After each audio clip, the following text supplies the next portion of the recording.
407 জন কর্মচারী অনির্দিষ্টকালের জন্য গণছুটির আবেদন করে কর্মবিরতিতে রয়েছেন।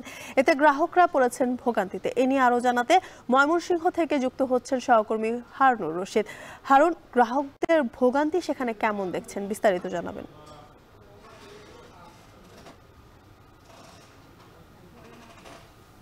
কিন্তু গ্রাহকদের ভোগান্তি হচ্ছে। আমরা সকাল থেকেই আছি ময়মনসিংহ পল্লী বিদ্যুৎ সমিতি 3-এর কার্যালয়ে, এবং এখানে এসে যে বিষয়টি দেখছি যে বিভিন্ন গ্রাহক কিন্তু তাদের বিভিন্ন ধরনের সমস্যা নিয়ে এই সমিতির কার্যালয়ে আসছেন। এসে কিন্তু তারা তাদের যে সমস্যার সমাধান বা যে সেবা সেটি কিন্তু পাচ্ছেন না। আমরা সমিতির কার্যালয়ের ভেতরে আছি এবং এখানে যে বিষয়টি আমি একটু দেখাতে চাই যে এখানে যে কর্মকর্তা কর্মচারীদের যে চেয়ার টেবিলগুলো রয়েছে সেগুলো কিন্তু প্রায় সবগুলোই ফাঁকা রয়েছে, এবং এখানে আমরা দেখেছি যে সকাল থেকে কোনো কর্মকর্তা বা কর্মচারীদের যে ডেস্কগুলো রয়েছে সেখানে কাউকে পাওয়া যায়নি। 2-1 জন কর্মকর্তা আছেন এবং এই সমিতির যে জেনারেল ম্যানেজার তিনি আছেন এবং আরও 2-1 জন কর্মকর্তা আছেন, কিন্তু বেশিরভাগই কিন্তু ছুটিতে, এবং সবগুলো ডেস্ক কিন্তু একেবারে ফাঁকা পড়ে আছে। 2-1 জন আসছেন এবং একজন হিসাব রক্ষণের দায়িত্বে যিনি আছেন একজন ব্যক্তি এখানে কাজ করছেন। মানুষজন বিল আসলে বিদ্যুৎ বিল সেটি জমা দিতে পারছেন, কিন্তু বিদ্যুতের যে স্বাভাবিক কার্যক্রম সেবা সেটি কিন্তু বিঘ্নিত হচ্ছে। আমরা খবর পেয়েছি যে ময়মনসিংহের যে বিভিন্ন উপকেন্দ্র জোনাল অফিস বা সাব জোনাল অফিস রয়েছে এই পল্লী বিদ্যুৎ সমিতির, সেগুলোতেও কিন্তু কার্যক্রম বন্ধ রয়েছে। তবে জেনারেল ম্যানেজার আমাদেরকে যেটি জানিয়েছেন যে 407 জন কর্মচারী যারা ছুটিতে ছিলেন এর মধ্য থেকে আজকে পর্যন্ত 32 জন তারা কাজে যোগদান করেছেন এবং অন্যরা কিন্তু এই কর্মবিরতির মধ্যেই রয়েছেন।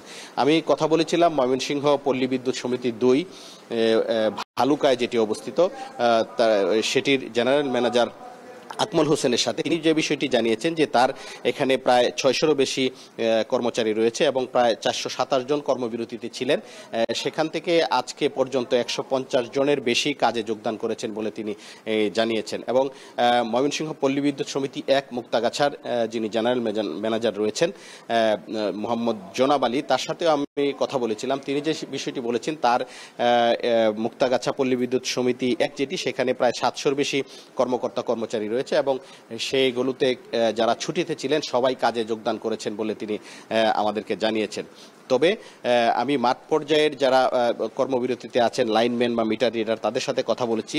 মুক্তাগাছার লাইনম্যানরা জানিয়েছেন যে কিছু সংখ্যক কাজে যোগদান করেছেন এবং এখনও অনেকেই কাজে যোগদান করেননি, সেটি একজন লাইনম্যান আমাদেরকে নিশ্চিত করেছেন। তো সব মিলিয়ে কিন্তু এই যে কর্মবিরতি চলছে এই কর্মবিরতির কারণে কিন্তু মানুষজন চরম ভোগান্তির মধ্যে আছেন। বিশেষ করে এখন যে বড় বড় যে অভিযোগগুলো আসছে সেই অভিযোগগুলো সমাধান করার চেষ্টা করছেন এখানকার পল্লী বিদ্যুৎ সমিতি 3-এর যারা কর্মকর্তা রয়েছেন তারা। যেমন ময়মনসিংহ সদরের বোররচরের একটি ফিড বন্ধ হয়ে গিয়েছিল, সেটি ঠিকাদারের মাধ্যমে চালু করতে পেরেছেন। তবে তারা যেটি বলেছেন যে বড় মোটা দাগে যে বড় অভিযোগগুলো আসছে সেগুলো তারা সমাধানের চেষ্টা করছেন, কিন্তু গ্রাহক পর্যায়ে যে ছোট ছোট অভিযোগ রয়েছে সেগুলো তারা আসলে সমাধান করতে পারছেন না।